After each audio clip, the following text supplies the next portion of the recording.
Alors, bonjour, je m'appelle Blandine Calais-Germain et merci à Isabelle d'organiser cette conférence. Merci à Elisabeth et Isabelle d'avoir créé la Maison de la Voix, bravo.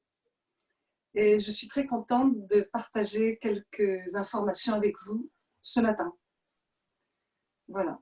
Alors, je me présente peut-être, peut-être que c'est bien. Oui. Oui, je suis au départ de longtemps professeure de danse et puis j'ai été longtemps aussi kinésithérapeute, mais en fait je ne pratique plus entièrement aucun de ces deux métiers puisque depuis à peu près 40 ans, je me suis investie dans l'enseignement de l'anatomie appliquée au mouvement.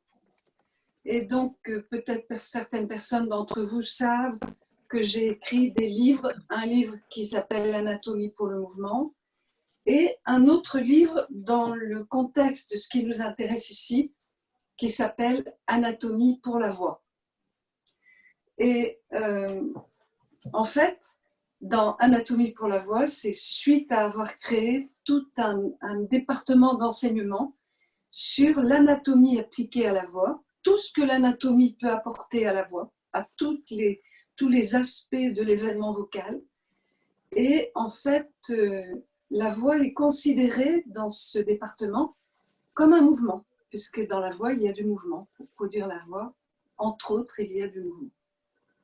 Et donc, parmi tous les chapitres de l'anatomie pour la voix, eh bien, il y en a un qui est celui qui va nous intéresser aujourd'hui, c'est de se dire la voix se produit évidemment dans les cordes vocales, dans le larynx à partir du souffle, elle se développe dans les cavernes du pharynx et de la bouche, mais la partie du larynx qui est ici, amico, elle est installée dans une partie du squelette général du corps qui est dans le cou. Et il y a toujours un moment où on doit s'interroger sur la relation entre le bien-être vocal et ce qui se passe dans le cou. Et donc, c'est ça qui va être l'objet de notre conférence aujourd'hui. Alors, déjà, je vais situer, avant même d'entrer dans l'anatomie, que parlant du cou, on peut parler de deux manières dans la voix. On peut dire que par moment, c'est très intéressant pour travailler la voix, d'avoir un cou très mobile, de développer toutes sortes d'exercices avec un cou orienté dans tous les sens, mobilisé dans tous les sens, chargé ou non chargé. Donc là, je rejoins toutes les histoires où on appuie la tête ou au contraire où on appuie sur la tête.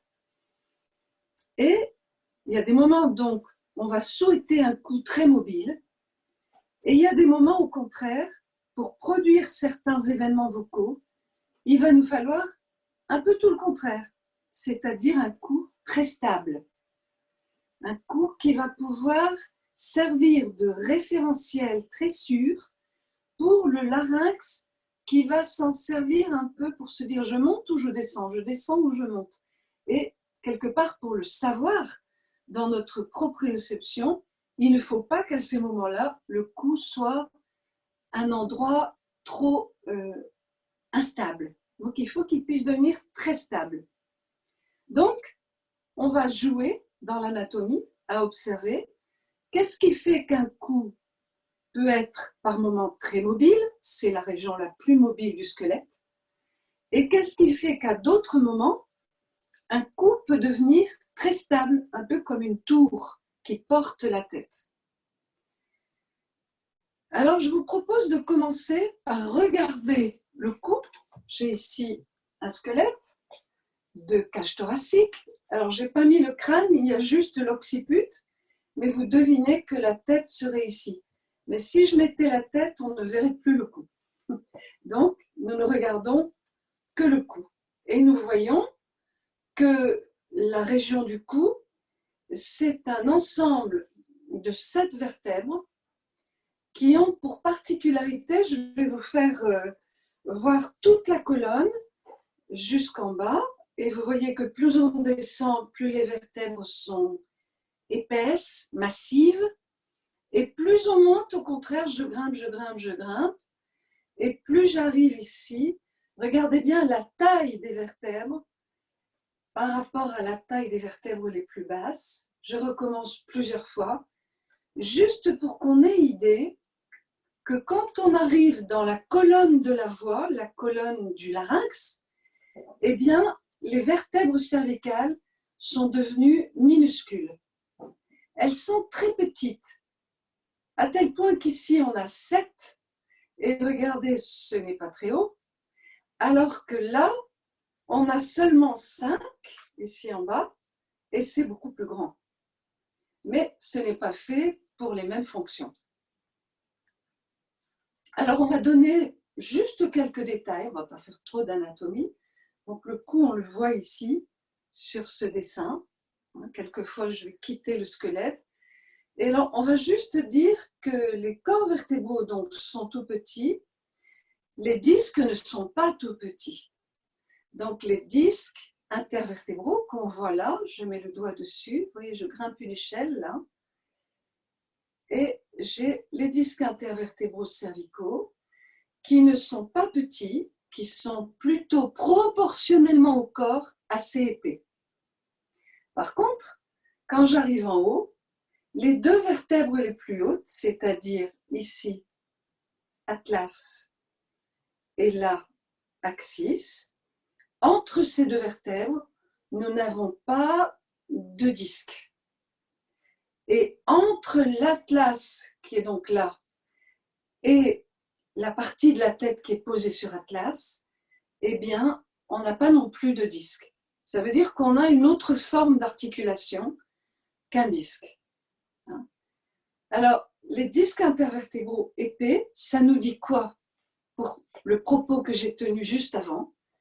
Eh bien, ça nous dit que ça participe à une grande mobilité de cette région de la colonne. Et c'est une mobilité que nous avons tous a priori, puisque nous avons tous été bébés, et que qu'est-ce qu'on dit d'un bébé en général? Au départ, il ne sait pas tenir sa tête sur son cou, il ne sait pas tenir son cou, mais surtout, il bouge la tête très facilement, une très grande mobilité, et quand il va commencer à stabiliser ce cou qui est presque trop mobile, pas assez stabilisé, eh bien on va dire « Oh là là, il tient bien sa tête ». Et il dirige bien son regard, ça va souvent ensemble. Bien, donc la mobilité du cou, pour en avoir idée, il faut regarder les tout petits bébés, il faut regarder les petits enfants. Pourquoi? Parce qu'après, cette mobilité du cou, ce n'est plus tellement ce qu'on va lui demander dans la vie courante, en tout cas dans nos sociétés, comme on va se mettre à écrire. Personnellement, je dessine beaucoup, donc je passe beaucoup de temps penchée sur des dessins. Et qu'est-ce que je demande à mon cou à ce moment-là? Eh bien, je lui demande d'être un porte-tête très stable. Et même pour faire ça, je le fixe pendant quelquefois des demi-heures. Et c'est ce qu'on fait quand on apprend à écrire, quand on apprend à lire, quand on apprend à compter, etc. Et donc, très vite dans l'enfance, le cou stable va l'emporter. Et le cou mobile risque, ce qui va se passer chez beaucoup de monde, risque de devenir au contraire, de la région qu'il était la plus mobile du corps, le cou va très souvent devenir la région la plus rigide de toute la colonne. Chez beaucoup de personnes, le cou devient trop rigide. Donc ça, par contre, c'est quelque chose qu'on souhaitera plutôt éviter. Alors, donc, des disques et des corps. Des corps petits, des disques proportionnellement grands. Mais pas en haut. En haut, atlas, axis, pas de disque. Nous continuons sur l'observation du squelette et nous voyons que les corps vertébraux, ils sont presque tout de suite sur les côtés, doublés par des saillies entre lesquelles on voit passer des éléments jaunes, ce sont des nerfs, je n'en parlerai pas, Et un grand élément rouge ici, c'est une artère qui va vers la tête, je n'en parlerai pas non plus. Mais on voit que ces éléments sont des éléments plus ténus, plus petits, moins massifs que les corps vertébraux. Et si on vient dans d'autres vertèbres, je remonte la colonne et on la regarde ici, et on voit que ces éléments dans les autres vertèbres, ils se trouvent en arrière des vertèbres. Ils ne sont pas au niveau des corps, ils sont derrière. Ils vont participer de la structure postérieure des vertèbres. Tandis que dans le cou, toute cette partie des éléments un peu comme des saillies, ils vont être ramenés vers l'avant sur les côtés des corps vertébraux. C'est un peu comme si on avait compacté la vertèbre cervicale d'arrière en avant et que du coup on avait ramené tous ces volumes un peu vers l'avant. Et le résultat, c'est que ces éléments qui dans les autres étages vertébraux sont bien en arrière, ici on les retrouve sur les côtés tout de suite et ils vont quasiment tripler la taille porteuse de la colonne cervicale. C'est-à-dire que quand on bouge le cou latéralement, je vais faire un petit coucou, hein, eh bien, on va emporter dans nos mouvements ces éléments d'emblée, beaucoup plus qu'ailleurs dans la colonne. Et ils vont être presque des appuis latéraux qui vont compléter les appuis entre corps vertébraux. Après, si je tourne, je viens voir l'arrière du cou. Et la première chose que vous voyez, c'est qu'on aperçoit les crêtes que je touche ici, les crêtes postérieures qu'on a dans toute la colonne, qu'on appelle les épineuses, les apophyses épineuses. Et ça, c'est ce qu'on peut sentir de notre colonne, en particulier dans notre dos, mais c'est ce qu'on peut sentir en particulier dans notre cou. Eh bien, je vous invite à palper votre cou par derrière et à sentir que ces saillies, ces épineuses, n'ont pas toutes la même taille. C'est un précieux indicateur pour situer les niveaux du cou. Alors, regardons un instant. Eh bien, nous avons au milieu, à peu près, à mi-hauteur, une vertèbre qui est franchement plus courte. Son épineuse est courte. C'est un peu comme la queue du poisson. Eh bien, l'épineuse ici est très courte. Vous la voyez peut-être, je la mets contre moi parce que comme il y a un contraste de couleur, vous voyez mieux. Tandis que si je monte vers ces 3, vers ces 2, eh bien, je suis sur des épineuses plus longues. Mais surtout, si je descends vers ces 5, ces 6, attention, ces 7, là, j'ai des épineuses de dinosaures. Elles sont énormes. Et elles vont servir, c'est pas par hasard, elles vont servir à attacher, insérer des muscles très importants qui vont retenir le cou, justement, l'empêcher de tomber en avant. Alors, ces muscles ici, eh bien, il y en a moins qui s'attachent, ou bien ceux qui s'attachent ne sont pas les plus grands. Voilà. Donc, on retient que cette forme des épineuses nous dessine un cou, regardez bien à mon doigt, qui dessine une courbe concave en arrière. C'est normal, quand on palpe le cou par derrière, de ne pas sentir une ligne rectiligne. Par contre, regardez bien que c'est courbe en arrière, mais en avant, c'est quasi rectiligne. Il y a quand même une petite courbe en avant, mais elle est très variable selon les personnes.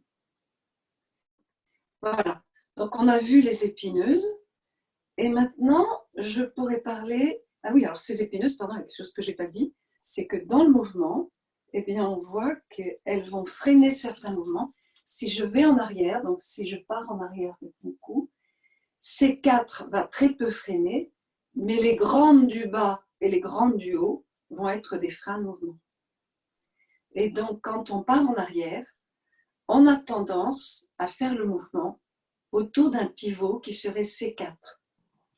Tandis que quand on part en avant, si je le fais là, on va avoir tendance au contraire à faire le mouvement autour d'un pivot qui serait plutôt C7, D1.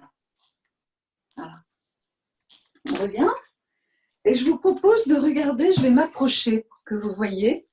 Voilà, ce sera mieux comme ça. Alors, je la tiens dans les mains, je fais comme je peux. Hein.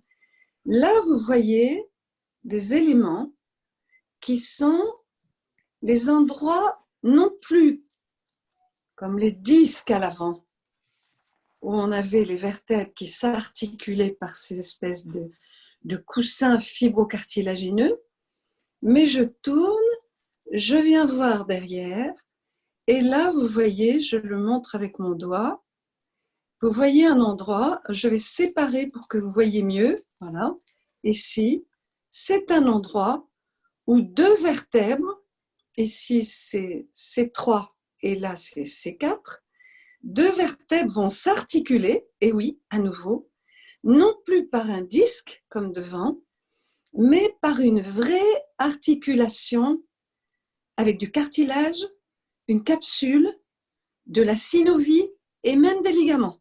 On a ça à chaque étage.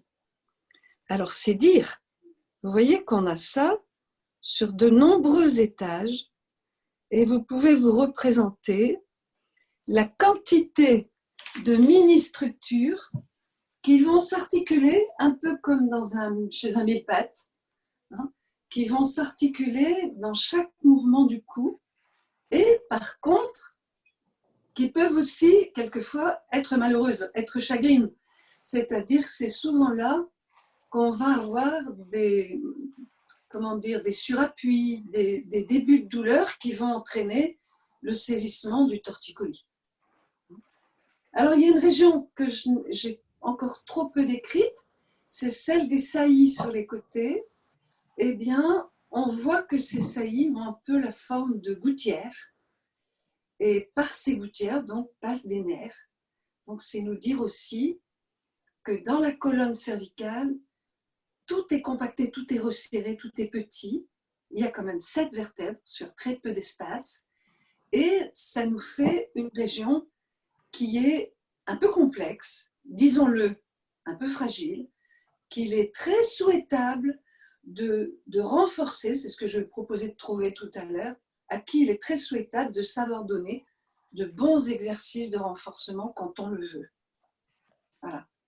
Alors, je vous passe quelques images qui nous montrent, parce qu'avec un moulage de squelette, c'est un peu difficile à faire, donc je vais vous montrer ça dans des images qui nous montrent à quoi ressemble un cou très mobile. Alors, vous attendez un instant parce qu'elles sont par terre. Je les ai mises un peu par tas et il faut juste que je les trouve. Alors, ça va être quoi? Eh bien, je ne suis pas sûre de les trouver. Si c'est le cas, ce n'est pas grave du tout. Alors, non.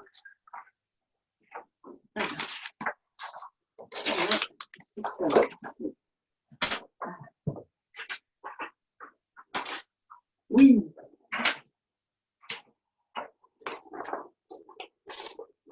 Donc, regardez là, ça c'est un cou que j'ai dessiné peu mobile. Mais maintenant, je vais le mettre en mouvement.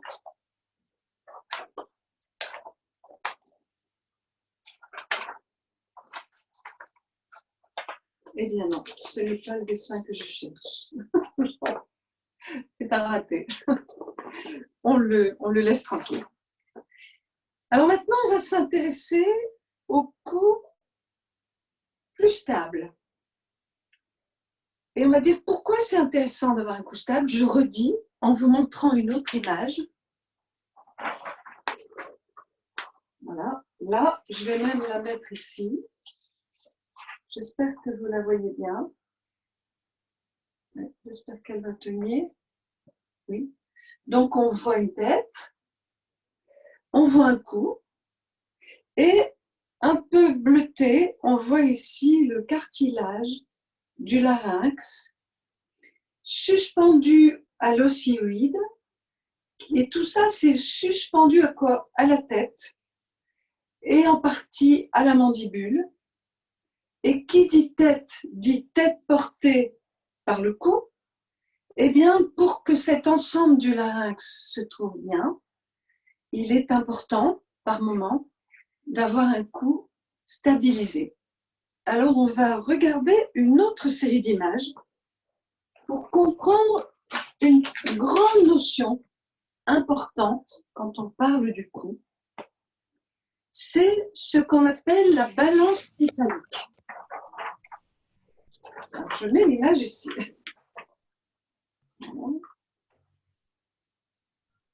Elle tient. Magnifique. Qu'est-ce que nous voyons? Nous voyons une tête posée sur un cou, mais j'ai modélisé la tête par une barre et le cou par un peu comme le fléau d'une balance. Et nous nous trouvons un peu devant le modèle, ici, d'une balance, une balançoire, ça peut être une balance, sur laquelle se balancent les enfants dans les squares. Et vous voyez donc que le cou serait la partie qui supporte ceux qui se balancent et la tête serait les deux enfants qui bougent d'un côté ou de l'autre. Alors on regarde ça à nouveau sur le schéma de tête-cou que je remets là en lui demandant un peu de bonne volonté. Voilà. Très bien. Alors, ici, déjà, il faut situer une chose que beaucoup de gens situent pas bien. C'est que l'endroit où la tête est posée sur le cou, souvent quand je pose la question, a priori, les gens me disent « Oh, c'est quelque part là-bas, quelque part derrière. Hein ». Eh bien, non. En fait, l'endroit où ma tête se pose sur mon cou, c'est là. Et regardez bien, c'est beaucoup plus en avant que ce qu'on imagine en général. Donc, Atlas se trouve ici, à peu près en dessous des lobes des oreilles.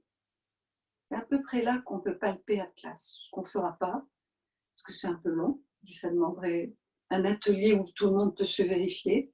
Mais en gros, Atlas est là. Et souvent, on imagine Atlas ici. Eh bien, même avec un Atlas qui se trouve là, la tête, regardez bien, a plus de masse en avant d'Atlas qu'en arrière. C'est ce qu'on appelle la balance céphalique. Et, a priori, elle n'est pas équilibrée. C'est-à-dire qu'une tête posée sur Atlas, si on le fait qu'avec un squelette, si on pose une tête sur une colonne rigide, sur Atlas, que fait la tête? Je le fais, elle tombe en avant. Elle tombe par son poids. Alors je le montre. Deuxième dessin.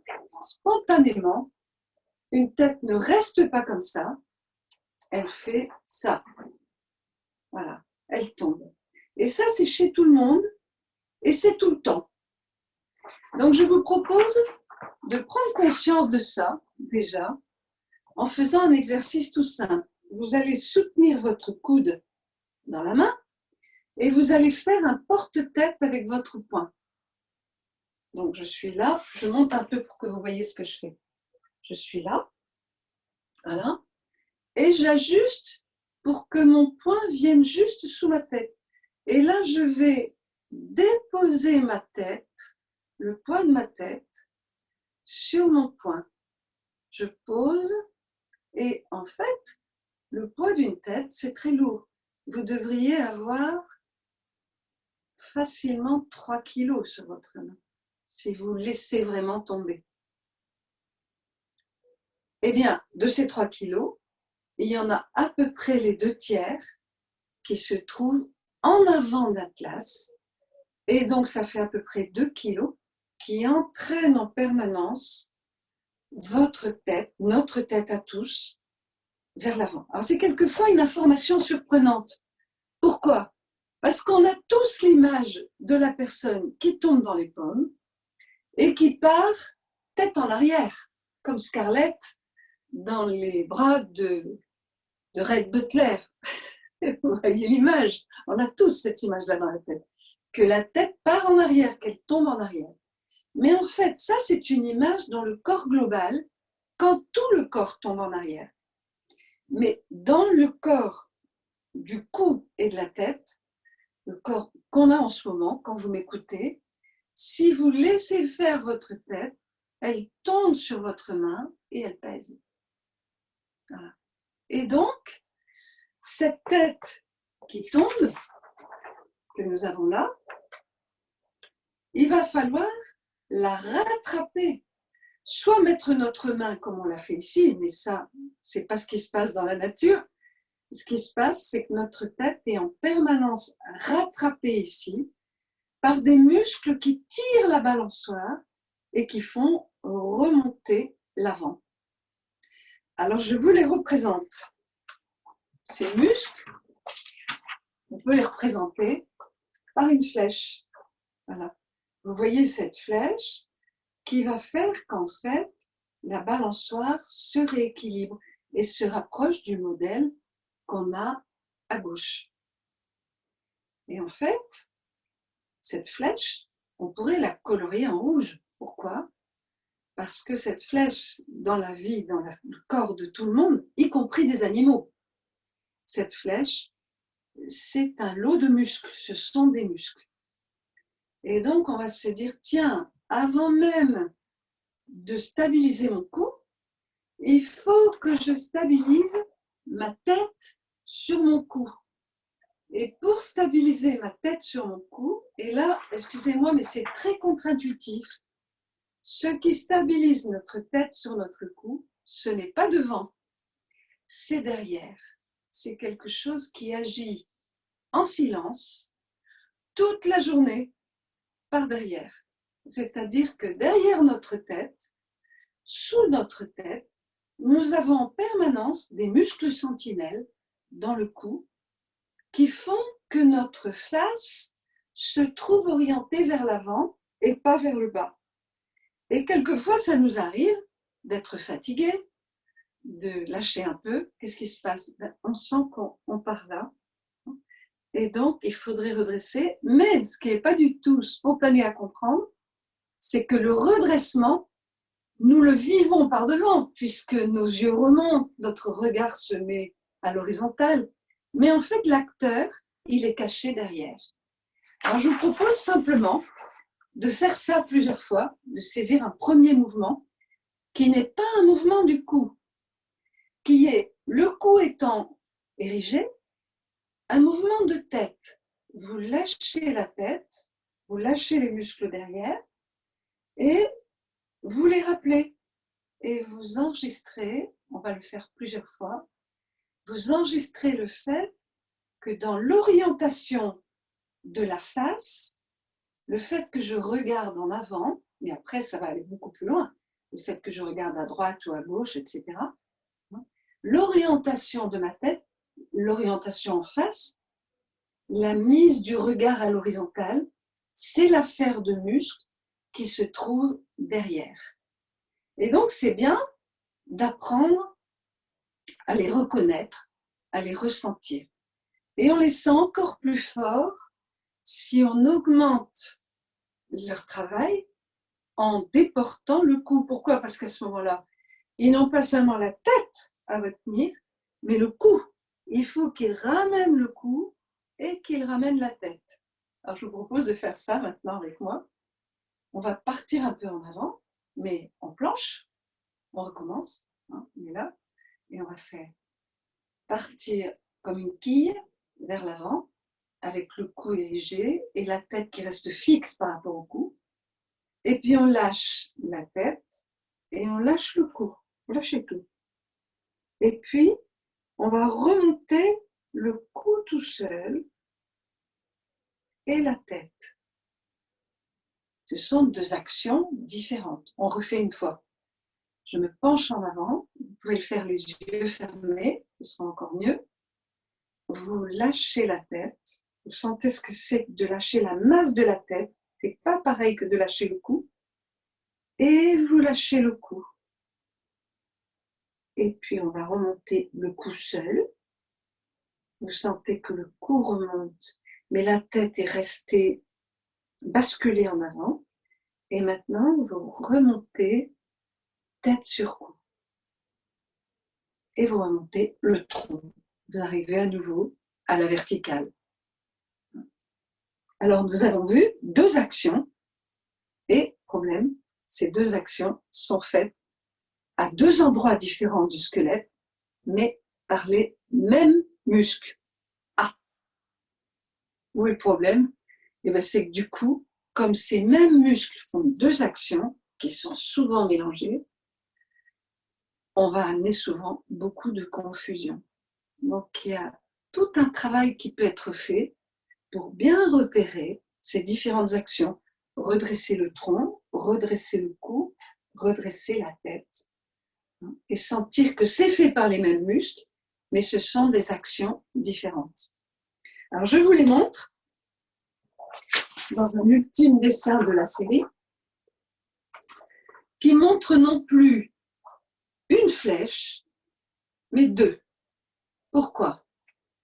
Parce que si on avait du temps, et là il faudrait entrer dans le fameux stage qui aurait dû avoir lieu sur le cou, on les présente ces muscles et on les explore les uns après les autres parce que chacun nous apporte quelque chose de particulier et nous aide à bien structurer notre port de tête et notre port de cou.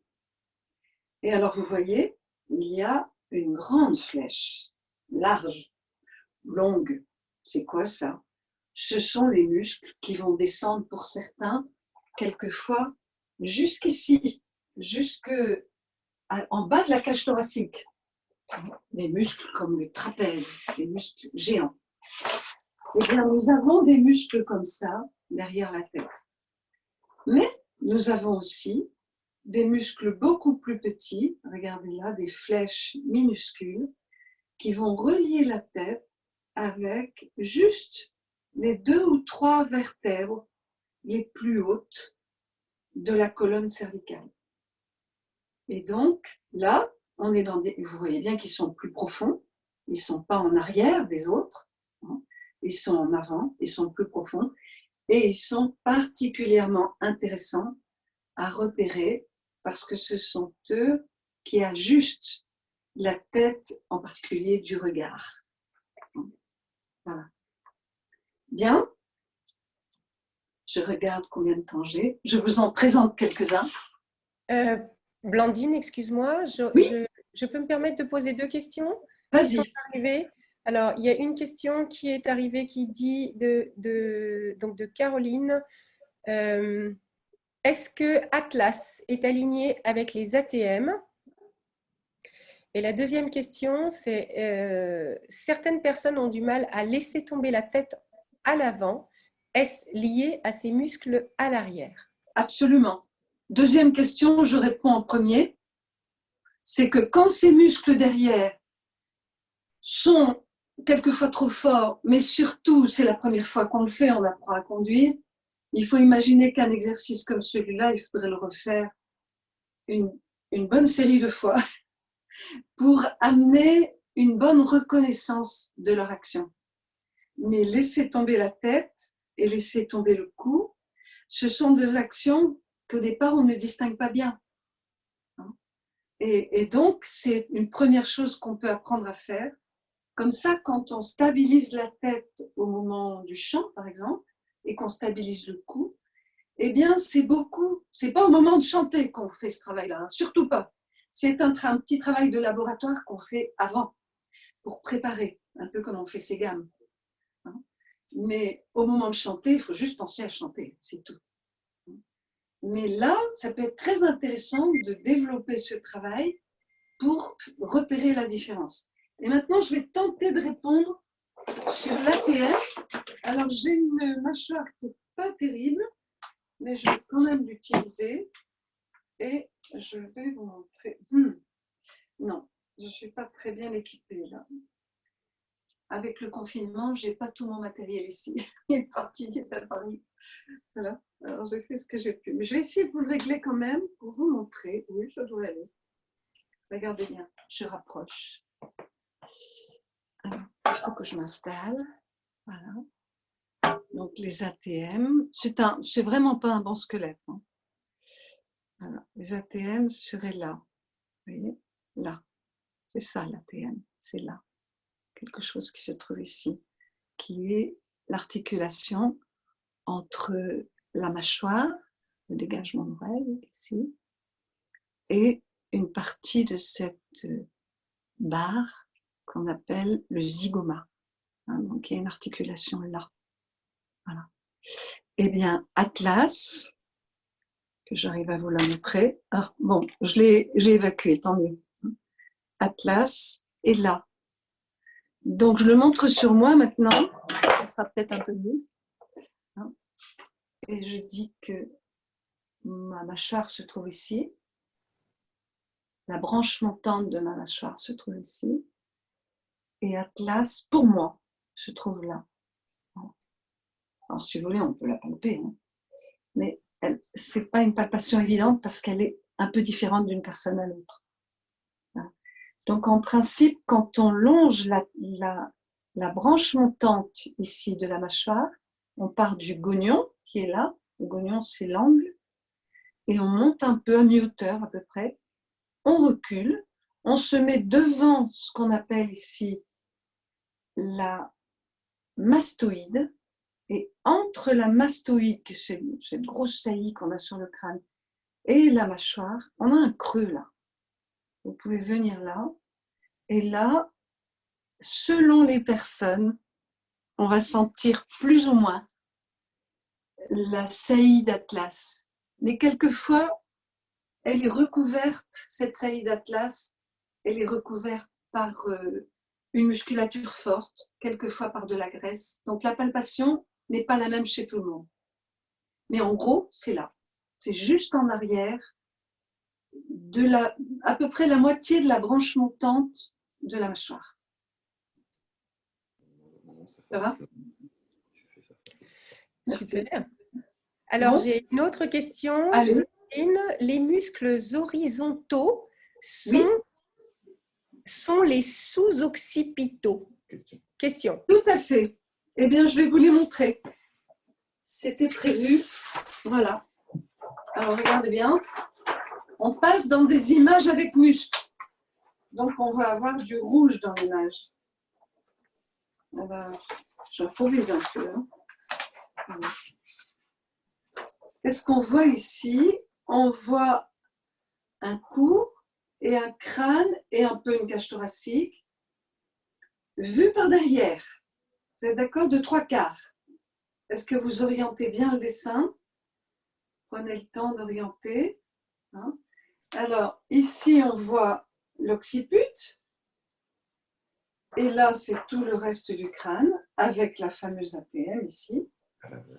Et regardez bien qu'Atlas est là. Et bien, il y a des muscles presque horizontaux, en tout cas qui étaient figurés horizontaux dans mon dessin précédent. Et regardez, c'est ce muscle-là. Et ça, c'est un muscle qui va de l'occiput à Atlas. Et pour ça, on l'appelle un muscle sous-occipital. Donc ici, on a une collection 1, 2, mais aussi 3 et 4. Et on aperçoit un tout petit peu les symétriques. On a 4 muscles sous-occipitaux, minuscules, à droite et à gauche, qui pilotent notre tête sur Atlas Axis, qui nous font un peu les mouvements de la tête d'oiseau. Alors là, je ne vous dis pas, il y a on peut s'entraîner tous les jours. Il n'y a pas besoin d'entrer dans une salle de cours pour faire ça. Hein. Mais on peut s'entraîner tous les jours à explorer tous les mini-mouvements de tête sur cou. Voilà de premiers muscles qui sont très profonds, qui sont très intéressants à réajuster, parce que quelquefois, quand le regard est orienté toujours plus d'un côté que de l'autre, ou qu'un œil est meilleur, ou même qu'une dent nous dérange plus qu'une autre, il est assez fréquent qu'on surenchérisse le travail de ces muscles d'un côté plus que de l'autre. Donc c'est très intéressant de travailler à les symétriser, à les rafraîchir régulièrement. On n'aura pas le temps de le faire là, c'est une conférence. Alors, ça, ce sont des petits. Et je vous montre au contraire maintenant de très grands. Alors, on va aller chercher les plus grands. Regardez bien. Voilà des géants. Ce sont les trapèzes.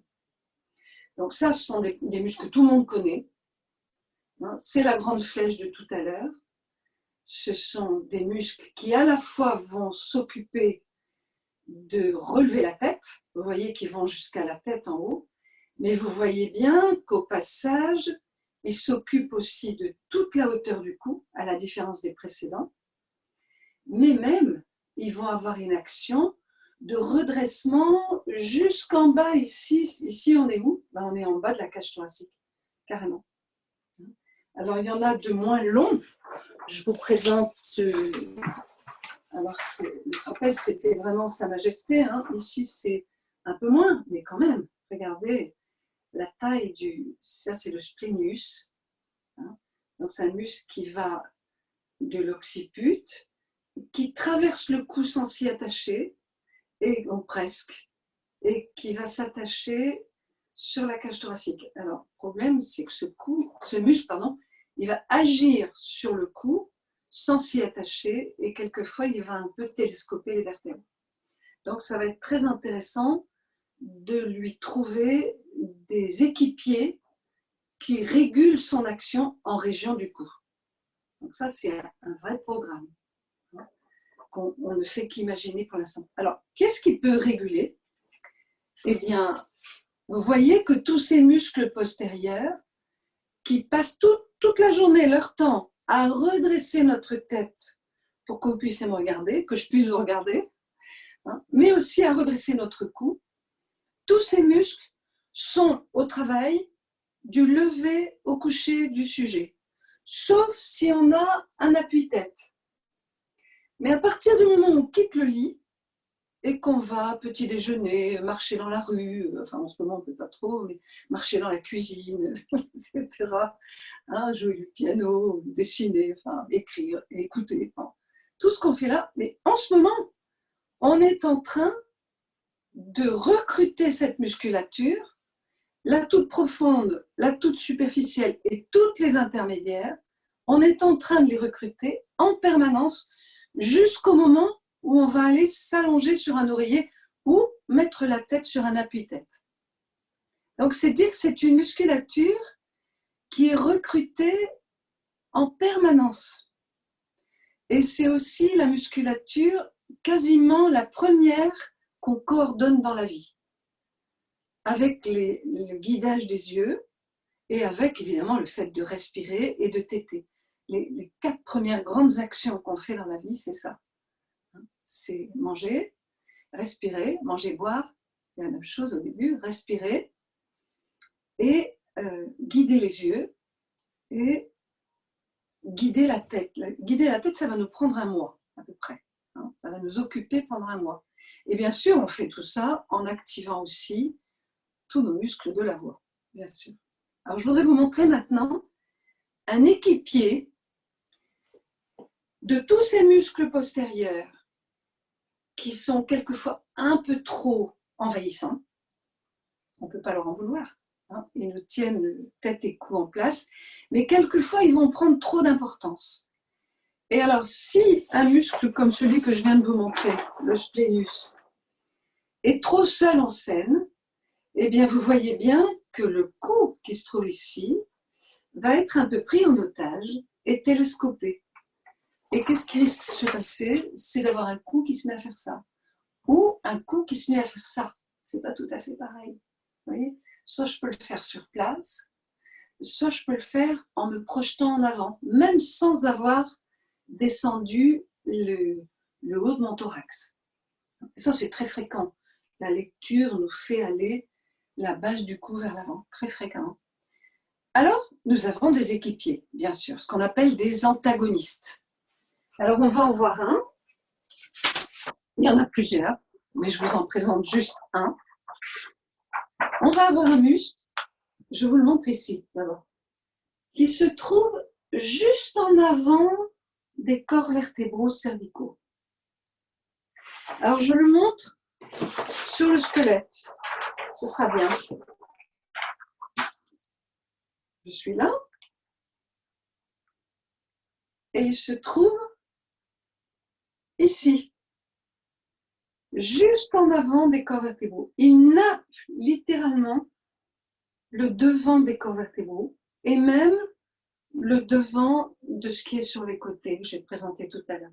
Donc il va faire une espèce de nappe contractile qui va produire quoi? Eh bien, qui va être capable d'empêcher le cou de partir comme ça et de le redresser sur lui-même. Alors, est-ce que vous comprenez que ça commence à devenir complexe? Parce qu'au même moment, il faut empêcher la tête de faire ça. On avait vu qu'elle le fait en permanence. Mais au même moment, il faut, quand on fait ça, empêcher ces muscles-là, devenant trop forts, de devenir des écraseurs de cou. Donc, il faudrait pouvoir aussi, à la demande, contracter des équipiers par devant pour garder, en toutes circonstances, un cou qui n'est pas trop creux, mais qui peut se redresser sans trop quand même. Ça se règle en permanence. Voilà. Alors, je vous en montre un. Ici, est-ce que vous situez le dessin? Je vois la tête, comme on voit les orifices des yeux, on comprend qu'on voit par devant. J'ai enlevé le dessin de la mâchoire, pourquoi? Toujours pour la même histoire, pour montrer le cou. Et vous voyez les vertèbres cervicales vues par en avant. Ah, et vous voyez ici deux bandes rouges. Voilà. Ce sont les deux muscles longs du cou que nous avons en avant des vertèbres cervicales et qui donc peuvent nous redresser le cou sur lui-même. Et là aussi, il ne faut pas trop en faire. Il ne faut pas que ça devienne une rigidité du cou. Et surtout, petit détail intéressant pour cette conférence, observez bien que ces muscles qui redressent le cou sur lui-même, alors là c'est quand même moi qui vous le dis parce que vous ne l'auriez pas peut-être trouvé tout seul, ils ne montent pas jusqu'à la tête. Ça veut dire quoi? Ça veut dire qu'il est capable de redresser le cou sur lui-même sans que ça se soit lié au fait de rentrer le menton. Ah, ça c'est très important. Ça veut dire qu'on peut ériger le cou de façon fine, grâce à un muscle comme celui-là, en cherchant presque à reculer ses quatre, à grandir, mais sans que ça se soit lié au fait, on a un peu toujours tendance à faire, au fait de rentrer le menton. Pourquoi rentrer le menton, ce n'est pas intéressant? Regardez. Parce que si j'ai le menton rentré, mon larynx ici, il n'est pas content du tout. Il faudrait garder toujours au sommet du cou la possibilité de faire un tout petit oui-oui, une marge pour faire ça. Voilà. Et donc, avoir la possibilité d'ériger le cou pour que le larynx sache où il habite, mais que la tête reste disponible et non pas là. Parce qu'évidemment, on peut redresser le cou, bien sûr, ça marche très bien. Il y a un muscle qui fait ça, je n'ai pas le temps de vous le montrer, mais c'est évident qu'en rentrant le menton, on délordose, on redresse tout. Mais on redresse tout en fixant beaucoup. Donc c'est bien que vous ayez vu ce long du cou, ce muscle qui est capable donc de redresser le cou, un peu comme une tête chercheuse qui voudrait aller voir un peu plus haut, mais qui va faire ça sans fixer tête, cou. Ça va? Très bien. On s'arrête. Je regarde l'heure qu'il est, 11 heures. Peut-être que j'en ai assez dit. Alors, poser quelques questions. J'écoute. Justement, on a quelques questions. Alors, est-ce que la langue en position de repos haute a aussi un rôle à jouer dans la tenue de la tête? Énorme. Oui. La langue, c'est d'abord, on va dire, une grande chose de la langue. Donc, on a dit que parmi les 4 grandes actions qu'on fait dans le début de la vie, il y a le fait de téter. On met la langue en route et on fait aller la langue beaucoup d'arrière en avant, d'avant en arrière. Et la langue, c'est le grand indicateur de l'orientation sagittale qui va permettre de dire il y a un à droite, un à gauche plus tard, qui va permettre de dire donc devant, derrière, mais aussi au bas. C'est un très très grand indicateur spatial. Mais aussi, anatomiquement, la langue est fixée à une partie des os du crâne, elle est fixée à une partie de la mandibule et elle est fixée aussi à l'osioïde. Donc on voit que cette langue, elle est aussi en relation directe ou indirecte avec le cou, peut-être pas le cou bas, mais le cou haut, certainement. Alors là, c'est un grand sujet aussi, sur lequel on pourrait faire un beau cours un jour si on a envie. Anatomique, hein, j'entends. Alors, on a une autre question. À quel âge, à peu près, le bébé commence à expérimenter tous ces mouvements du cou? Dès la naissance.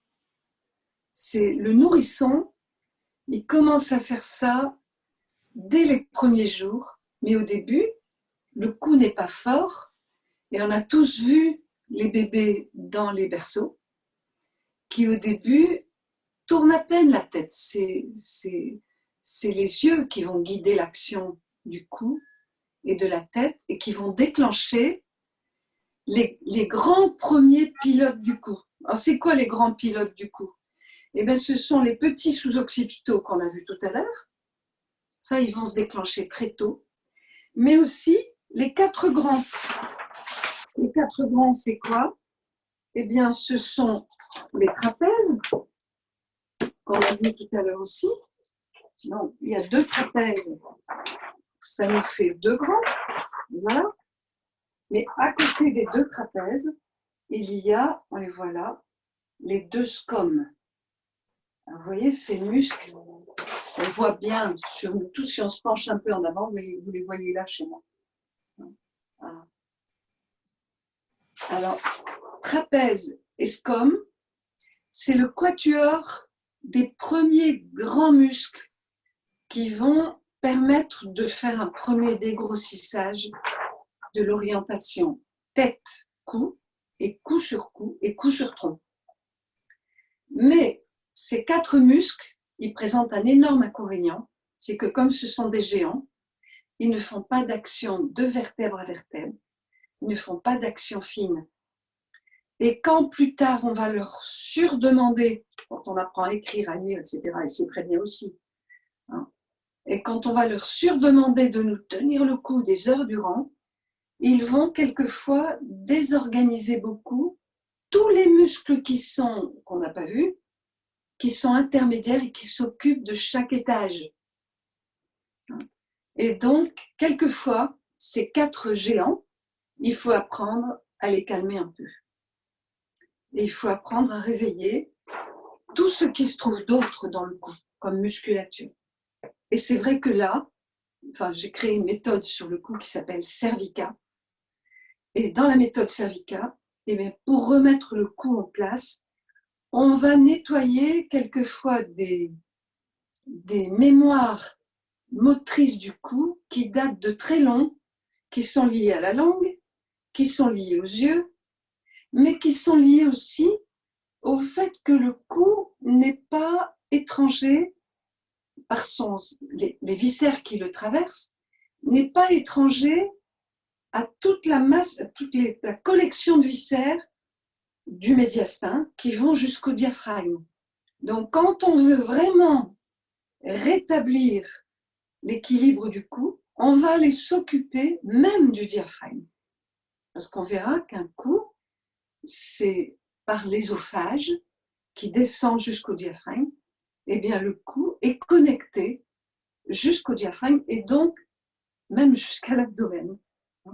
Donc quelquefois, il y a des temps dans une méthode de réhabilitation du cou où on va carrément aller nettoyer la possibilité d'aligner le cou jusqu'au périnée et même jusqu'au pied. Mais ça, c'est un travail de plus loin. Là, j'étais dans une conférence beaucoup plus sur la région du cou elle-même. Voilà. Alors, Blandine, je continue, merci. Oui. Comment s'appelle ce muscle le long du cou que tu nous as montré devant? Oui, il s'appelle le long du cou. C'est son nom. D'accord. Oui, le long du cou, on l'appelle comme ça. Alors, si on devait le détailler, il a, de chaque côté, il a 3 faisceaux. Un faisceau longitudinal, qui est plus sur les corps vertébraux, et 2 faisceaux un tout petit peu obliques. Donc, il a une fonction qu'on peut développer, sûrement pas maintenant, mais qui peut devenir très fine pour jouer à serpenter à minima dans le redressement du cou et que ça reste vivant. Que ce ne soit pas uniquement, allez, non, que ça puisse swinguer un tout petit peu de vertèbre à vertèbre. Super. Oui. Est-ce que vous voulez que je vous montre 2 pratiques maintenant? Ou bien encore des questions? Il y a encore des questions, mais la pratique, oui. Alors, est-ce que les muscles sous-occipitaux et les muscles verniers sont les mêmes? Je n'irai pas le dire, mais parce que je ne le certifierai pas. Voilà. Là, la réponse, si j'avais du temps pour aller la préparer, j'irais donner une réponse plus élargie. Mais je ne dirais pas que ce sont forcément les mêmes. Peut-être que les muscles verniers, c'est plus large que les sous-occipitaux. Alors, moi, j'ai une autre question aussi. Oui. C'est que donc, le larynx est situé dans le cou. Et Oui. est-ce que les muscles du larynx peuvent aussi aider à porter la tête? Alors, c'est ce qu'on ne devrait jamais leur demander. Et que malheureusement, on leur demande un peu souvent. Parce que les muscles, je vous les cherche. Hein. Attention, on va regarder des muscles qui sont devant le cou. Je vais les mettre là, carrément. Je vais même enlever celui-là.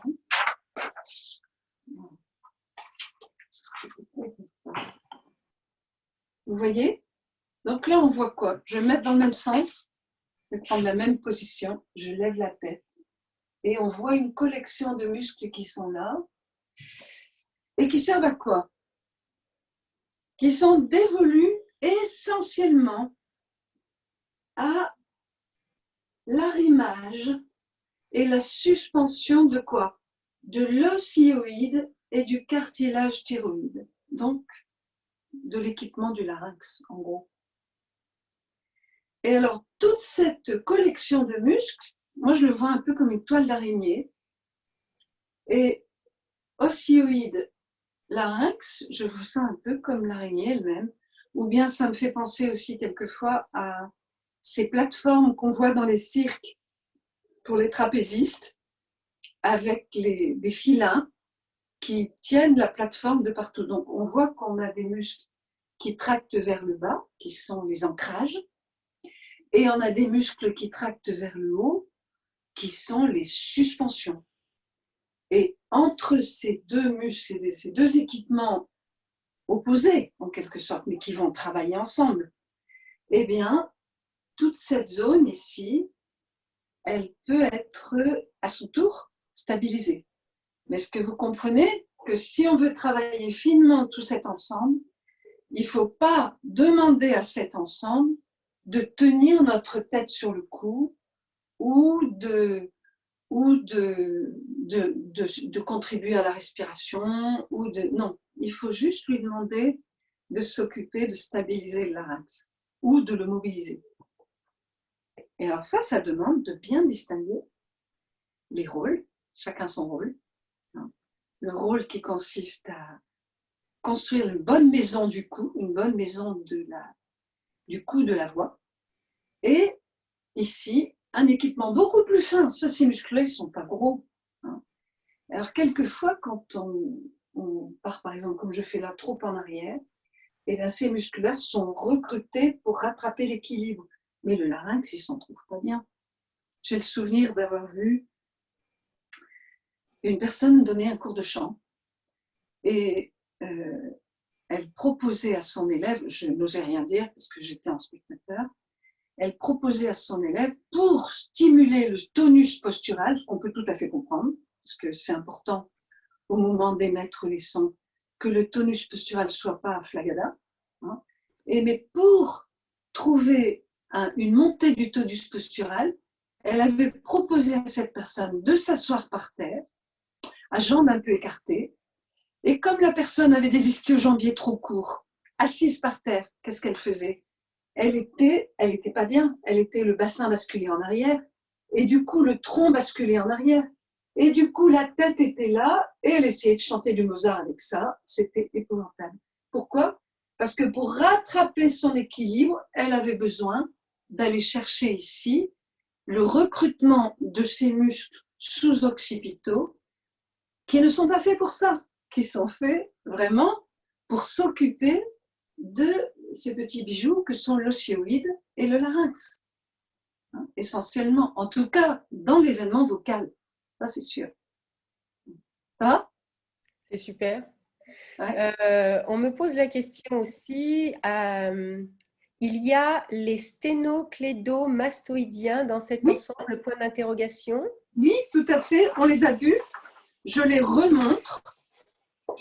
Je ne les ai pas nommés. Je les ai montrés. Ils font partie des 4 grands. Alors, sternum, cléido, clavicule,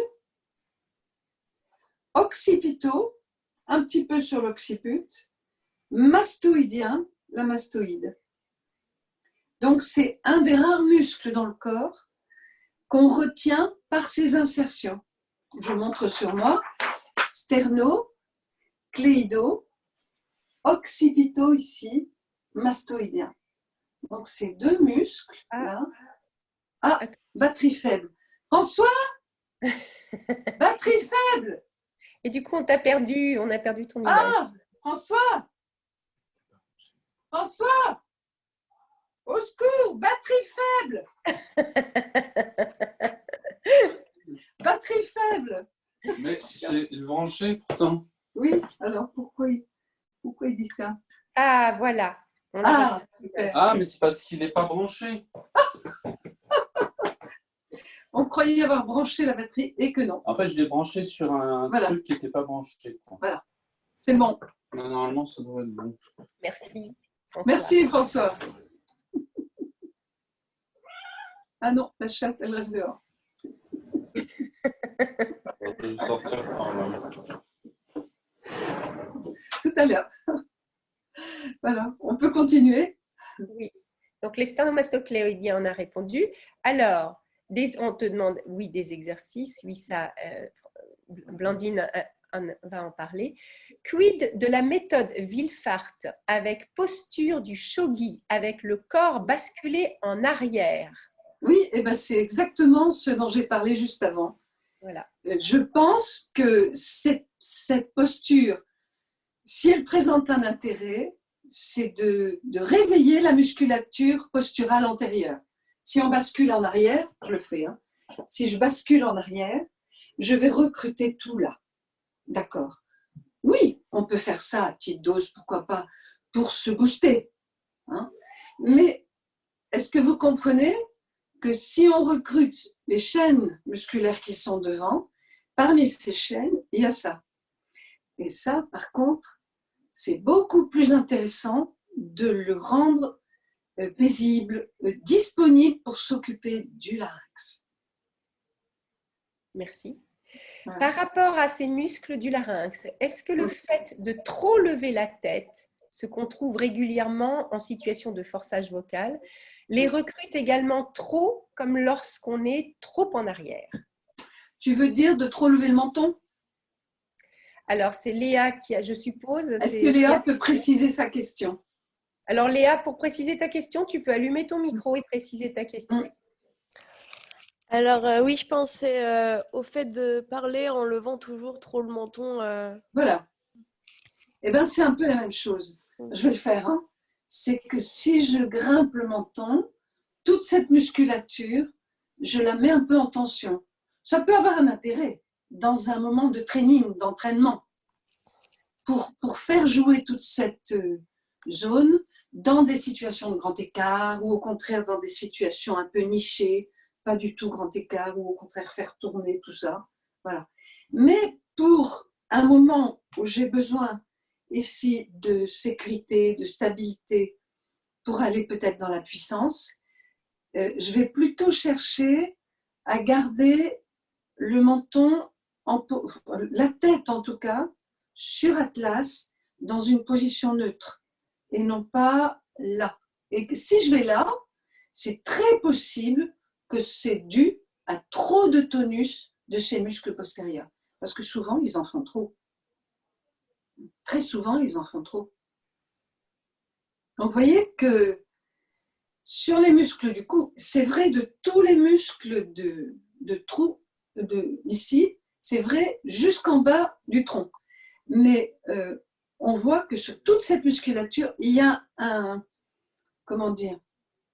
jeu constant de recherche entre qui gagne entre les antérieurs et les postérieurs et les latéraux et distribuer les rôles en permanence. C'est quelque chose de constant. En fait, la station érigée verticale, surtout dans la région du cou, c'est pas quelque chose, il n'y a pas des statues, hein, c'est pas quelque chose qui est fixé une fois pour toutes. C'est quelque chose qui se rejoue en permanence. Alors, j'ai une autre question, mais pour moi, elle n'est pas claire. Et pour le belting, alors c'est Hélène. Oui, qu'est-ce qu'elle veut pour le belting? Alors, Hélène, d'abord, tout le monde ne sait pas ce qu'est le belting. Donc, peut-être que Hélène, tu peux bien allumer ton micro et nous préciser un peu ta question. Alors, pour le belting, c'est préconisé, mais souvent, ça facilite de justement lever un peu la tête. Ça raccourcit les cordes vocales et ça leur permet d'aller… Ah oui, oui, on peut dire ça. Oui. Est-ce que c'est contre-indiqué? Ça peut être un intérêt, tout à fait. Alors, je vais juste rajouter peut-être quelque chose. Le belting, d'abord, c'est une manière de chanter très forte, on va dire en voix de poitrine dans les aigus. Donc, d'essayer d'avoir un son qui est très fort en montant dans les aigus, donc sur certaines notes. Et donc, dans la méthode et style, en tous les cas, on cherche à basculer le cartilage cricoïde.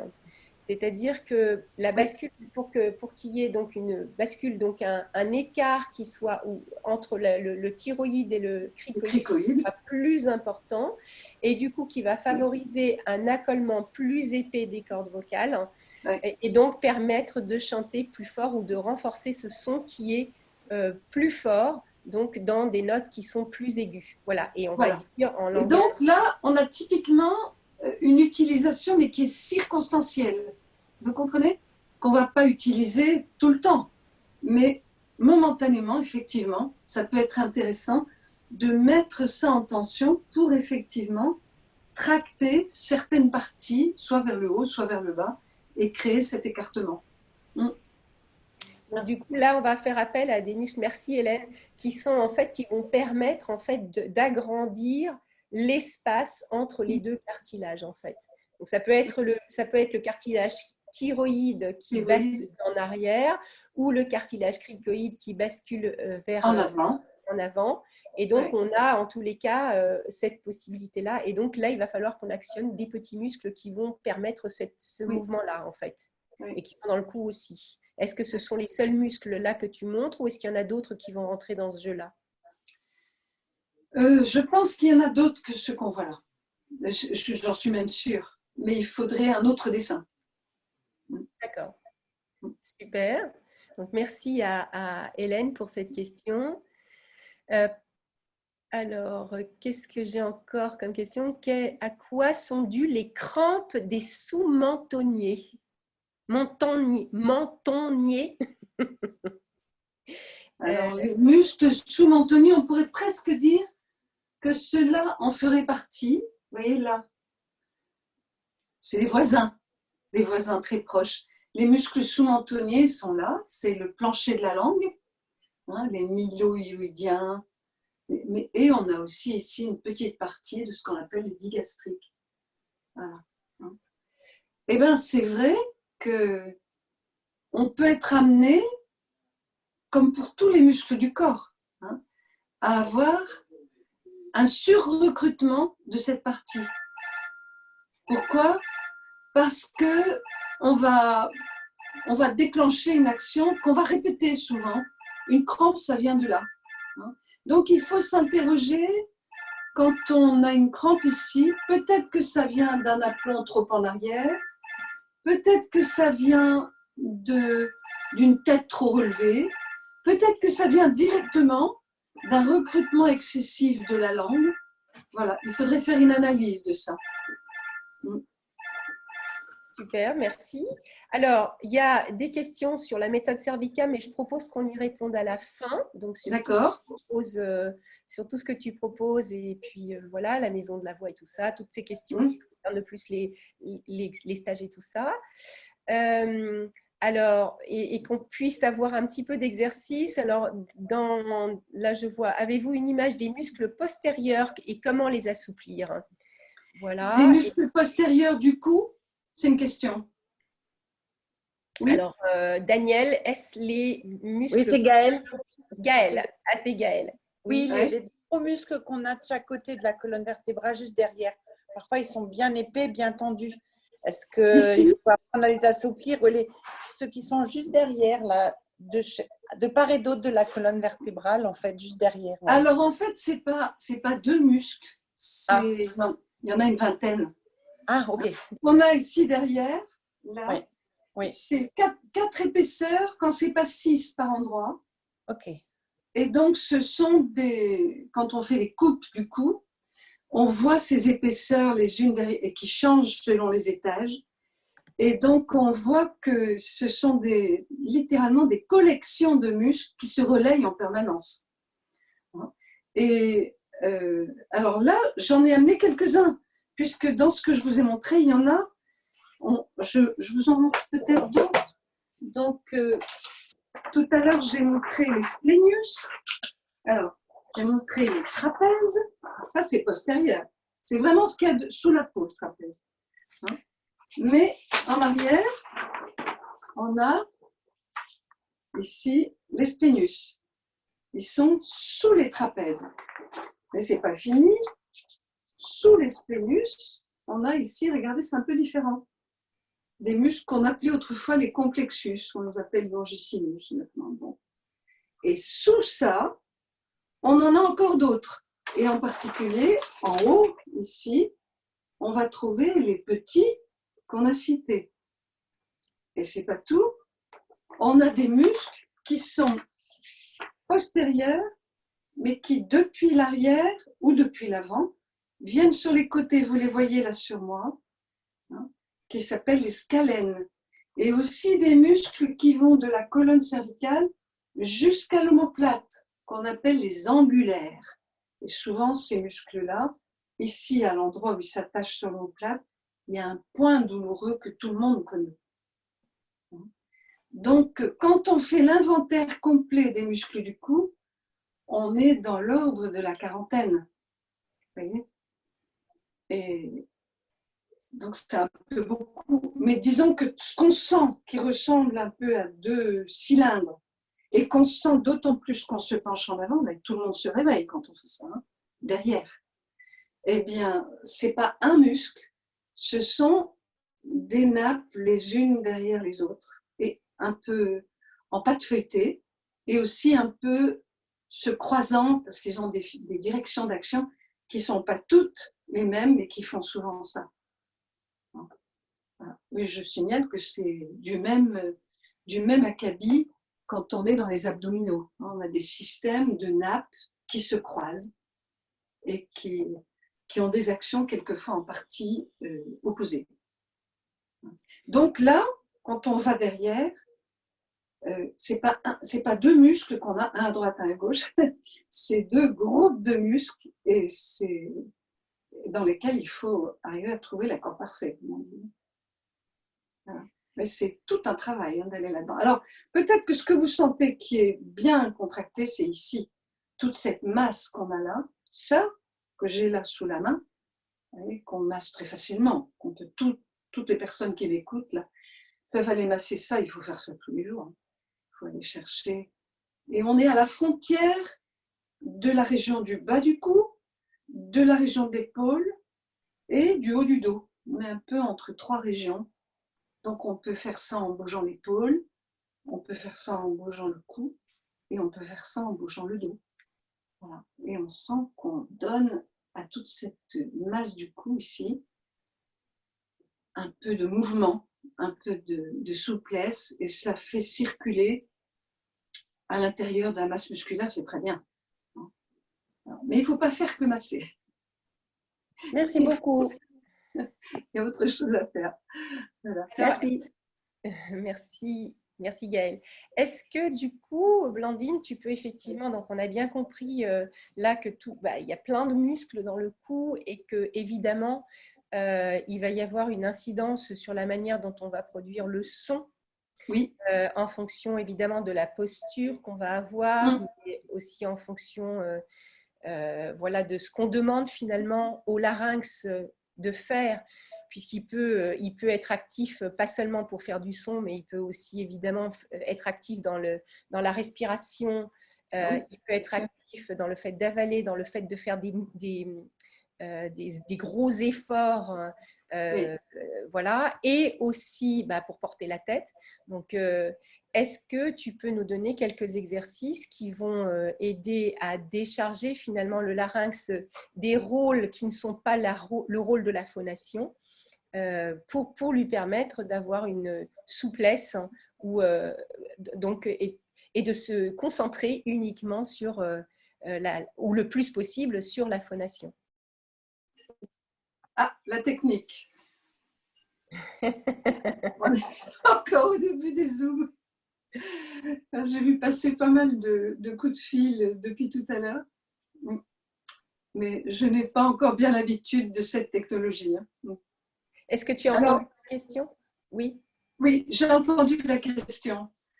Je voudrais juste dire une chose pour être sûre de ne pas oublier de le dire avant qu'on se quitte. Parce que quand on va partir dans les exercices, ça va prendre un peu de temps. Je pense qu'il ne faut jamais demander à quelqu'un de redresser sa tête et son cou. Vous pouvez entendre ça? Et je dis ça après 40 ans de métier. Ça ne sert à rien.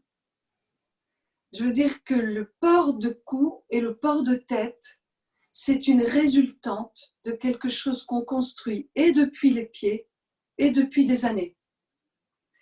Et quand on entend quelquefois dire ça, redresse le cou, redresse. En fait, la personne qui va recevoir ce message, elle va tenter de faire quelque chose qui s'apparente à du redressement, mais souvent, elle va construire un artifice de redressement qui va faire presque pire que le fait de sa position première. Et donc, je pense que la première chose à faire quand un cou part en carafe et qui n'a plus aucune tenue ou bien qu'il est trop rigide ou trop fort ou douloureux, c'est de travailler, paradoxalement, ce n'est pas un travail pénible, vous allez écouter, de travailler le réalignement passif. Ça se fait comment? C'est ultra simple. Et c'est tellement simple qu'on n'y penserait pas. Ça consiste au moins 2 fois par semaine à s'allonger, mais sur un plan dur. C'est-à-dire pas sur un matelas. Peut-être sur un tapis de gym. Sur un plan dur. Et d'observer si on peut allonger la tête, le thorax et le bassin sur le plan. Et au début, on met les hanches et genoux fléchis. Vous avez compris ce que je veux dire? Donc, on est allongé sur le dos, avec les hanches et genoux fléchis, les pieds à plat, et on observe simplement, est-ce que j'arrive à mettre sur ce plan dur et mon bassin, et mon thorax, et ma tête. Pourquoi je dis ça? Parce que pour plein de gens, a priori, c'est déjà pas possible ça. C'est-à-dire que si on se met sur un plan dur, j'observe ça toutes les semaines dans les cours de travail corporel, et il y a toujours 1 ou 2 ou 3 ou 10 personnes dans le groupe qui ne vont pas arriver à poser leur tête confortablement sur le sol, mais qui vont se retrouver comme ça. Vous voyez, avec le menton spontanément relevé. Pourquoi? Parce que derrière, ici, c'est devenu trop court. Et donc, ces personnes-là, au départ, auront besoin de mettre une cale plus ou moins importante, ça peut être des livres, hein, il n'y a pas besoin d'acheter quelque chose, sous la tête. Et donc, la première chose à faire, c'est de laisser la pesanteur. C'est quand même une reine hein, du travail corporel. Laisser la pesanteur, réaligner les structures du bassin jusqu'au thorax et jusqu'à la tête en passant par le cou et de laisser agir la pesanteur pendant 4 ou 5 minutes, c'est tout, et de respirer tranquillement. C'est tellement simple qu'on croirait que ça n'a pas de valeur, et c'est pas vrai. C'est le premier exercice par lequel il faut commencer. Ça ne peut pas se faire debout. Ça veut dire que quand on travaille ça dans un cours de chant, soit on fait un entracte pour le faire, et quelquefois c'est pas le moment parce que ça baisse beaucoup le tonus, soit il vaut mieux se dire, c'est pas au moment de la chorale, du cours de chant qu'on va faire ça, c'est chez soi, au moins 2 fois par semaine, plutôt 3, je me donne 10 minutes pour m'allonger sur un plan dur et peut-être au départ avec une cale sous la tête. Il faut que ma face soit parallèle au plafond. Il ne faut pas que je me retrouve avec un menton relevé. Et je laisse agir la pesanteur. Ça, c'est le premier exercice qui est beaucoup plus,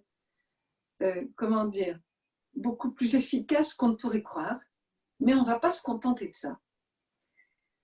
On peut faire dans cette position des respirations diaphragmatiques, c'est-à-dire avec le ventre qui bouge, ou costales, c'est-à-dire avec les côtes qui bougent, et le mieux, bien sûr, c'est de les alterner. Mais on va faire aussi autre chose.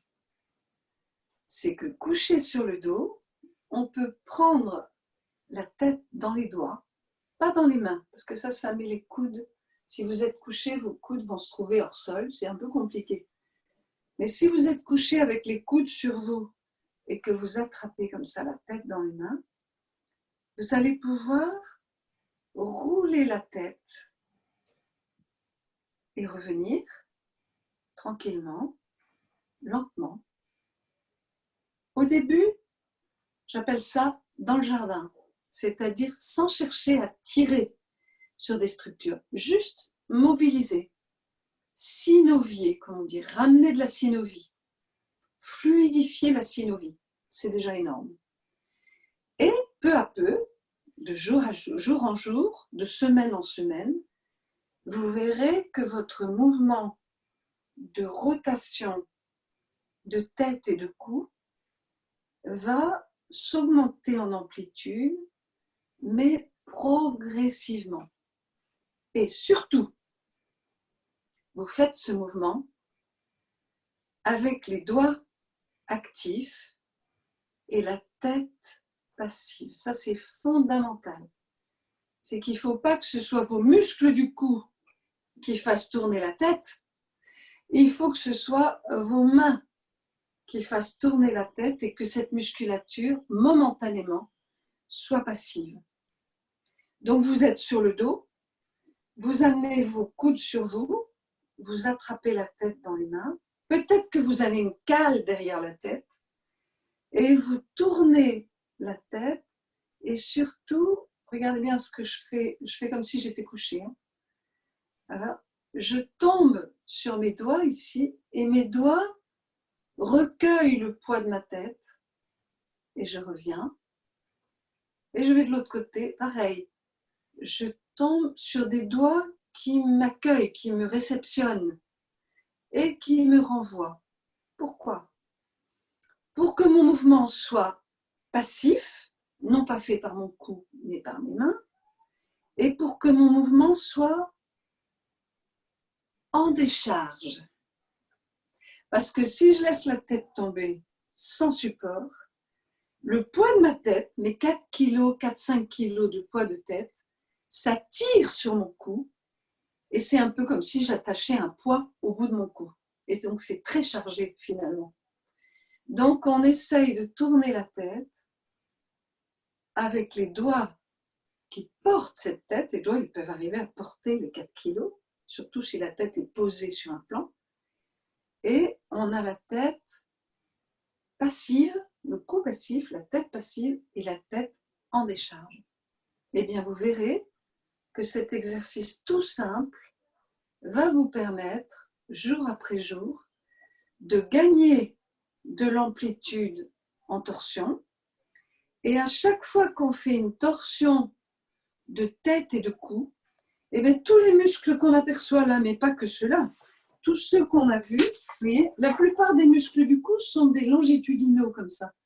Et bien, quand on fait une torsion de tête, ils vont se trouver pris en spirale, un peu comme un torchon, et ils vont se trouver à la fois un peu étirés et aussi vidés de leur masse sanguine, et le tour suivant, ils retrouvent leur masse sanguine, donc la circulation se rétablit à l'intérieur de la masse du muscle, et donc vous allez sentir que vos muscles du cou, au bout de plusieurs semaines de faire ça, tranquillement, vont trouver plus d'aisance. Il y en a plein qui vont se réaligner plus facilement. Et pour beaucoup de personnes, au bout de plusieurs semaines, s'il y a eu une cale au départ, ils vont pouvoir progressivement l'enlever. Peut-être qu'ils en ouvront un livre sur les 3, et puis au bout de 3 semaines, un deuxième, et au bout de 6 semaines, un troisième. Et qu'est-ce qui va se passer? C'est que cette musculature va devenir plus disponible. Alors, ce n'est pas le tout, hein. Il y a beaucoup d'autres choses à faire. Mais du coup, souvent, quand on se remet debout à la verticale, on sent que la tête peut se placer sur le cou et le cou sur le tronc sans effort. Il ne faut pas qu'il y ait d'effort dans le cou. Pas au moment où on se place comme je suis maintenant, comme vous êtes maintenant. Il ne faut pas que rester dans la verticale, ce soit l'affaire d'un effort. Il faut que ce soit l'affaire d'un ajustement et pas de quelque chose qui demande beaucoup de puissance et de fatigue. C'est quelque chose qui doit être très réglé, avec des muscles disponibles. Donc je dis toujours, ça ne sert à rien de demander, je vous assure, 40 ans de métier pour le dire, ça ne sert à rien de demander à quelqu'un de redresser son cou. Il faut accepter que momentanément c'est comme ça. On ne peut redresser un cou que quand la musculature du cou a commencé à redevenir disponible. Et après cet exercice que je vous cite, eh bien évidemment, il y en a beaucoup d'autres qui vont engager, je vous dis, jusqu'au diaphragme, qui vont engager la langue, qui vont engager les yeux, parce que les yeux, c'est des gros perturbateurs du cou, et qui vont engager aussi tout le train des épaules, etc. Voilà. Alors maintenant, je vais vous montrer un exercice que je vous demande de ne plus jamais faire. Attends, juste une question peut-être. Oui. Cet exercice est-il proposé pour des personnes ayant une scoliose cervicale ou faut-il prendre des précautions? Alors, une scoliose cervicale, on m'amène tout de suite, non pas dans le commun des mortels, les personnes qui ont, j'aimerais plus de temps que cette conférence pour répondre à cette question. parce que j'aimerais voir à quoi elle ressemble, la scoliose cervicale. C'est déjà le fait. Donc, je dirais, on peut s'aligner au sol, nos problèmes. Faire des rotations, allons-y très doucement s'il y a une scoliose cervicale. En tout cas, jamais fort d'emblée, jamais avec le cou. De même, jamais sur le cou faire ce qu'on appelle des tractions. Vous oubliez. Un cou, ça ne se tracte pas. Ou au pire, ça s'auto-tracte, mais jamais par quelqu'un d'autre. Parce que c'est un endroit très réactif et dans lequel on va très vite amener beaucoup de perturbations. Alors, n'y a-t-il pas de risque de porte-à-faux au niveau de la colonne cervicale avec une cale sous la tête? Oui, si. Mais s'il y a une cale sous la tête, c'est qu'il y a déjà un porte-à-faux. C'est que la personne, elle est déjà là dans la vie courante, vous comprenez? Et donc, si elle veut s'allonger au sol et qu'elle veut mettre cette partie ici au sol, elle va le faire comme ça. Elle ne peut pas. Momentanément, ce n'est pas possible. Et donc, momentanément, on va respecter ce porte-à-faux qui est là, qui est son empreinte, en espérant qu'elle n'est pas trop gravée. Et on va laisser une cale. Et c'est l'apesanteur et le fait de faire des torsions progressivement de plus en plus amples qui vont amener peu à peu le cou à se dénouer. Et c'est ça qui va permettre, je l'ai vu chez quantité de personnes, qui va permettre au cou, ça se fait tout seul après, il n'y a même pas besoin de me demander. Le cou va se réériger, il est trop content de retrouver sa route, se réériger tout seul. Mais redresser le cou, c'est juste pas possible. La personne va vous faire des contorsions épouvantables. Elle va perturber toute cette zone du larynx et elle ne va pas se redresser parce qu'elle va faire des compensations plus bas ou des compensations asymétriques où elle va serrer les mâchoires. Elle va faire quantité de choses parasites qui ne sont pas intéressantes. Donc là, attention, je suis en train de vous parler du cou, pas le cou actif, le cou qu'on dénoue. Et alors, je veux vous dire une chose que je vous demande de ne plus faire. C'est quoi? C'est quelque chose qu'on fait partout. Alors, je vous montre. C'est que partout, pour dénouer le cou, qu'est-ce qu'on fait? On dit, allez, un coup à droite, un coup à gauche, un coup devant, un coup derrière, etc. Et quelquefois même, on va plus loin, on va en tournant. Ah oui, je le fais quand même. Bon. Pourquoi ce n'est pas un exercice intéressant?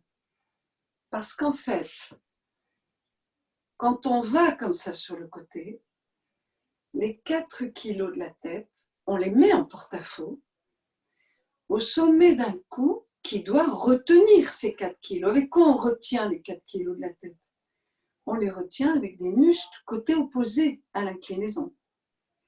Et ces muscles, en l'occurrence ici, ce sont les scalènes, on va les surrecruter, mais ces muscles, en étant recrutés, qu'est-ce qu'ils vont produire? Eh bien, ils vont comprimer les vertèbres du cou.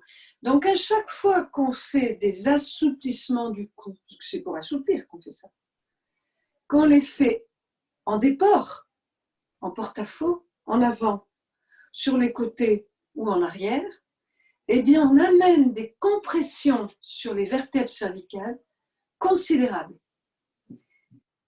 Et pour le reconnaître, je vous propose un exercice, qui est un exercice que vous allez faire une fois et après je vous le demanderai plus jamais. Vous allez amener vos mains derrière la tête, comme je le fais là. Et vous allez, plutôt les doigts même, voilà.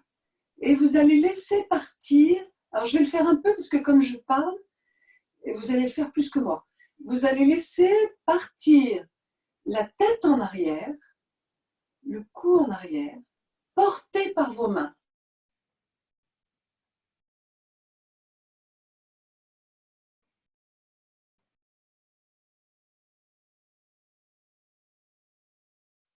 On ne voit plus. Ah, on a perdu Blandine.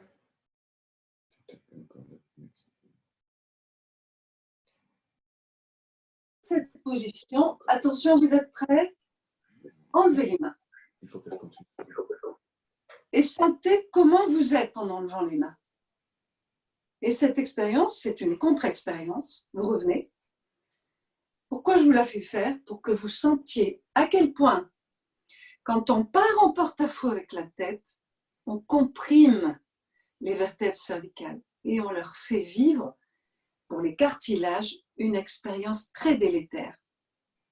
Donc, je vous demande de ne plus le faire. Alors, vous allez me dire, on fait quoi là? On fait quoi? Et bien, on va faire les mêmes mouvements, mais au lieu de laisser la tête partir là dans le vide, que je comprime toutes mes vertèbres de ce côté ou de l'autre côté pareil, je vais tout simplement apporter un support. Voilà. C'est que je vais aussi loin, mais mes doigts portent ma tête, ce qu'on a fait en arrière. Vous partez en arrière, très loin même, très bien, mais vous portez la tête et vous revenez en portant la tête. Vous partez en avant, mais vous portez la tête et vous ramenez la tête avec vos mains. Vous partez de côté, mais vous portez la tête. Pareil, toujours. Et vous sentez que du coup, vos vertèbres cervicales vivent le mouvement, mais sans la charge. Et ça change tout. C'est qu'elles vivent le fait de se rétrécir d'un côté et s'allonger de l'autre, mais il n'y a pas en plus ces 4 kilos multipliés par le resserrement musculaire de rattrapage qui amène des compressions considérables. Donc retenez ça, et au moins si vous avez retenu ça de cette conférence, ça valait le coup de venir. Vous arrêtez de faire tous les exercices d'assouplissement du cou en porte-à-faux et sans soutien, et vous les remplacez par des mouvements en porte-à-faux peut-être, mais avec un soutien. Donc vous transformez la grue en pont. Voilà. Vous soutenez toujours. Et après, je vous montre un deuxième exercice. Alors là, attention, on change de registre. Je regarde quel temps me reste. Ouais, juste un peu. On va faire simplement porter une main sur le côté de la tête. Et la main vient vers la tête, mais la tête vient vers la main. Et vous faites ça très progressivement. Et vous sentez qu'ici, les muscles qui sont de ce côté se fortifient. Et vous enlevez la force décrescendo, pas du tout d'un coup. Vous recommencez ça une paire de fois. Même chose de l'autre côté, pour équilibrer quand même. Voilà. Donc je redis, c'est très progressif, c'est pas paf, non. C'est j'amène, je crée une force de ma main à ma tête. Mais ma tête va vers ma main grâce aux muscles qui sont là. Et vous poussez la main vers la tête vers la main. Et vous décrescendez lentement. Vous avez musclé vos scalènes. Ce serait beaucoup mieux de l'avoir fait allongé, avec ou sans cale. En tout cas, au début. Beaucoup, beaucoup mieux. Pourquoi? Parce que votre cou sera bien mieux aligné. Mais ensuite, on a fait 2 faces. On va en faire 2 autres. On amène une main par derrière, là, et là, votre main pousse un peu la tête vers l'avant. Votre occiput répond. Et là, c'est pareil. Crescendo. Vous sentez que vous amenez de la force de la main à la tête, de la tête à la main, crescendo. Et vous lâchez crescendo. Et là aussi, c'est pareil. C'est mieux de le faire allongé au sol. On revient. pourrait faire ça, mettons, 3 fois derrière, 3 fois devant. Pourquoi? Parce que devant, on va contracter quoi? Eh bien, les scomes. Derrière, on aura contracté tous les muscles du dos, muscles du cou et du dos. Et devant, on va contracter les scomes. On va contracter là. Donc, on mettrait les mains ici, ou un point. Et si vous étiez couché sur le dos, même pas la peine de mettre la main, vous imagineriez simplement que vous allégez la tête, qu'elle va décoller du sol et tous vos muscles antérieurs vont se contracter juste quelques secondes, crescendo, décrescendo. Et vous concluez l'exercice qu'on appelle les 4 faces du cou avec ça. Vous amenez les doigts croisés sur le sommet de la tête. Alors, pas trop en avant, parce que là, vous partez comme ça. Pas trop en arrière, parce que vous partiriez comme ça. Il y a un endroit que chacun d'entre nous connaît très bien, qui est au sommet du crâne, à peu près à l'endroit où était la fontanelle.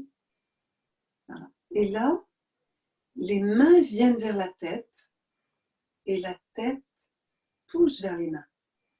Et en faisant ce dernier exercice, vous recrutez les 4 faces, c'est-à-dire ceux du côté droit, ceux du côté gauche, ceux de derrière et ceux de devant.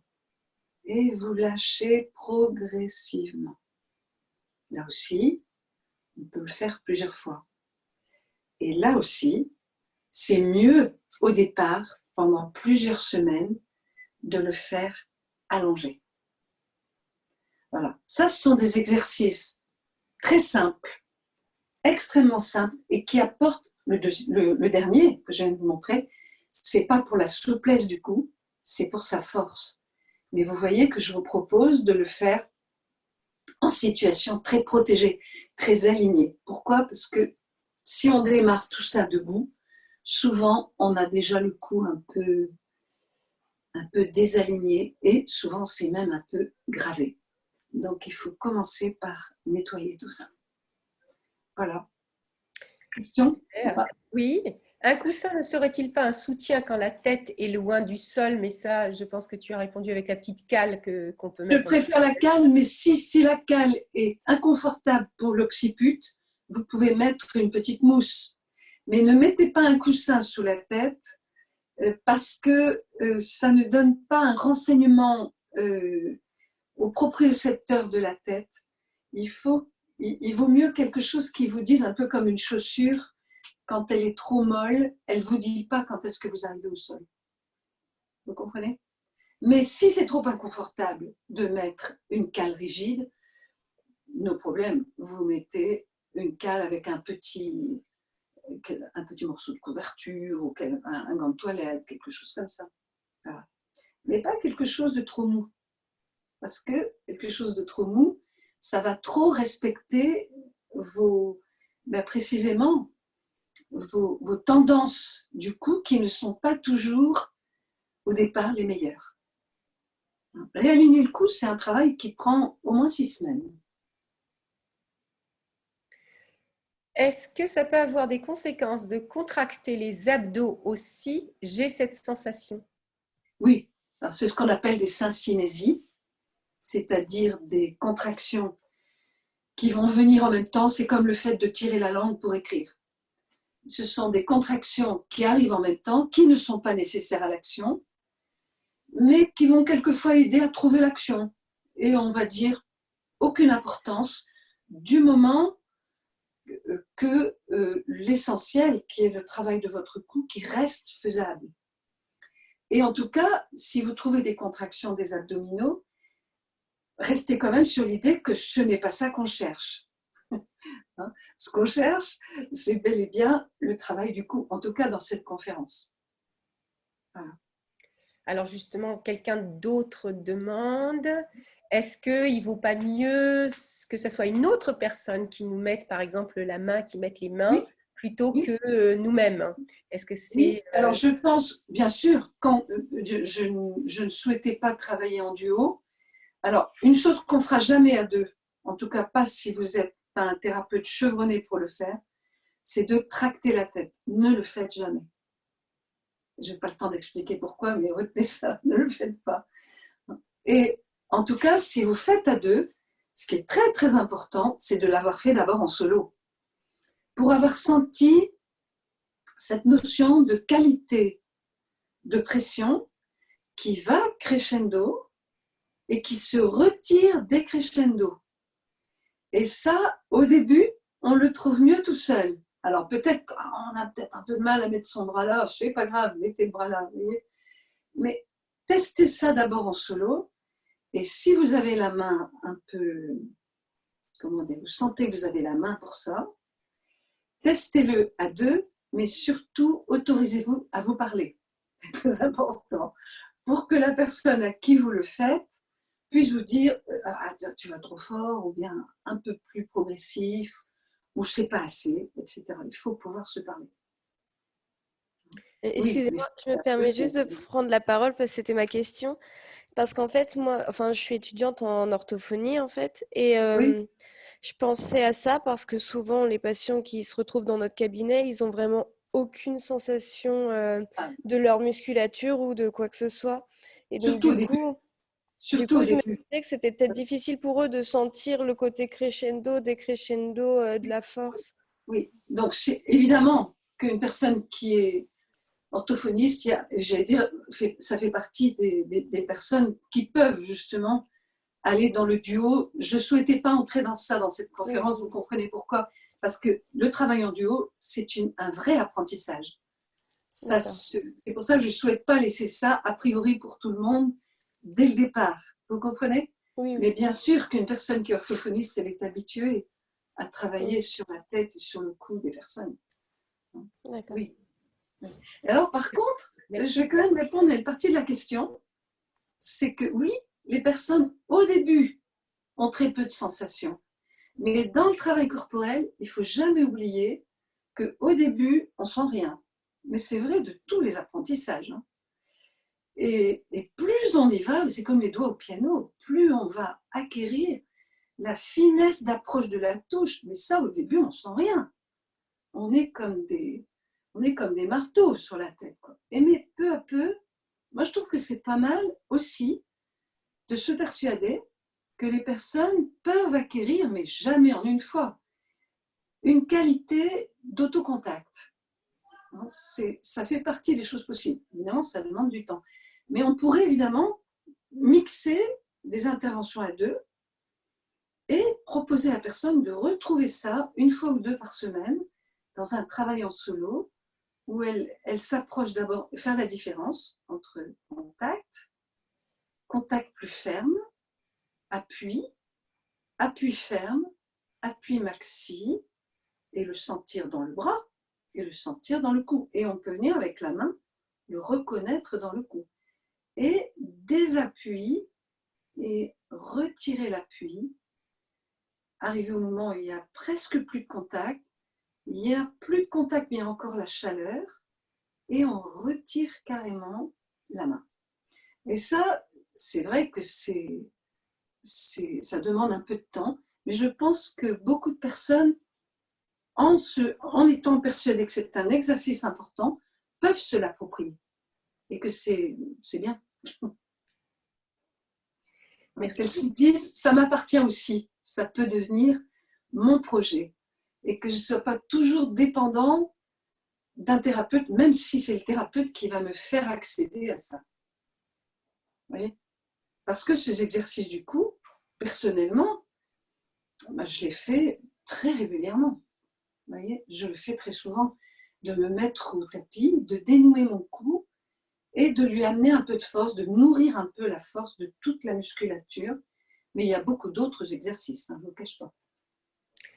Alors, peut-être une dernière question par rapport aux exercices. Donc, oui. Caroline, alors, je n'ai pas vraiment compris le mouvement que Caroline, que tu proposais. Donc, pousser la tête vers l'avant en tenant le front. Est-ce que c'est intéressant? Est-ce que tu peux nous expliquer? Si on est allongé, il n'y a pas de poussée à faire. Si on est allongé, on est sur le dos et on va juste chercher comme si, c'est le comme si qui est quelquefois utilisé dans le travail corporel, hein, comme si on voulait alléger la tête. Mais fatiquement, on ne va pas bouger. On va simplement, par ce comme si, recruter plein de muscles qui sont ici.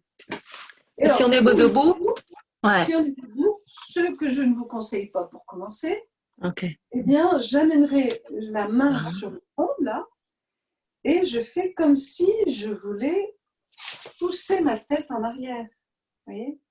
Voilà. Et puis, j'ai tout un travail pour empêcher tout simplement ma tête et mon cou de bouger.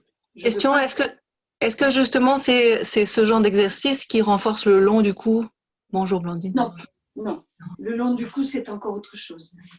Rendez-vous dans une autre conférence si vous voulez. Peut-être qu'on fera le stage en ligne sur le cou.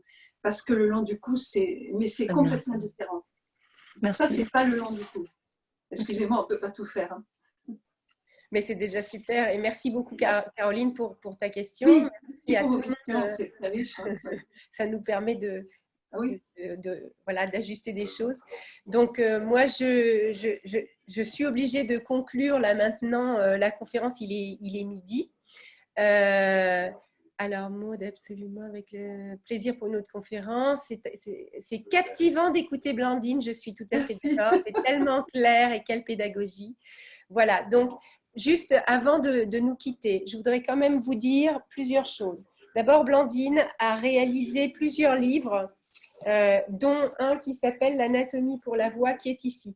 Alors, pour tous ceux qui sont dans la maison de la voix, on va poster peut-être les références où on peut les trouver, Blandine.